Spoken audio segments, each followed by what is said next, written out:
Well, are the pieces starting to make sense yet? Are they starting to fall into place now that the Trump administration and the FBI's moved into Fulton County, going through the voter rolls from 2020? Does it make any sense what happened in Venezuela?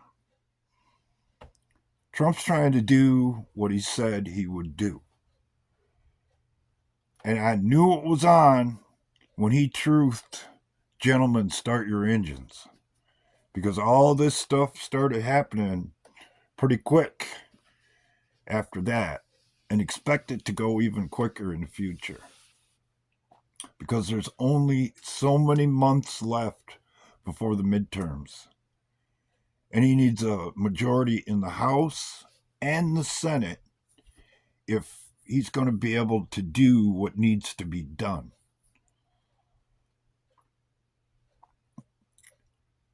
So pay attention.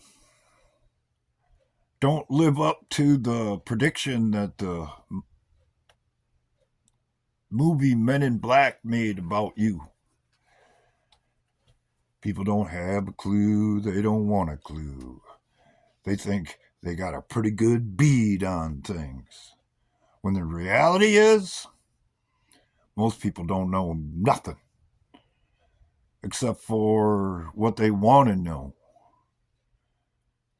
Because there's still people running around out there today saying that it's all, everything's a distraction, and Donald Trump is one of them, leading us into the New World Order.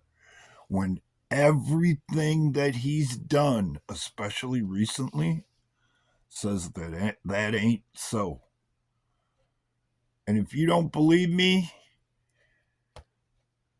watch his most recent speech in Davos. He told them people in pretty much no uncertain words without cussing at them, "We ain't down with what you want to do, and we ain't doing what you want to do." And that leads to Greenland, because if they're going to build their new world order, which obviously they are, look at what's happening in Europe and all the weird shit in Canada and other places, we have to build a defense against it. And Greenland is key. So there's never been a more important time in history, at the very least in our lives. So it would do people well to pay a little bit better attention and not go with the typical brainwashing that has been used on people who still believe in freedom,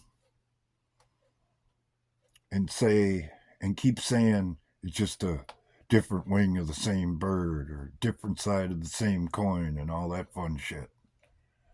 When the reality of it is that all changed in 2016 when Trump got elected.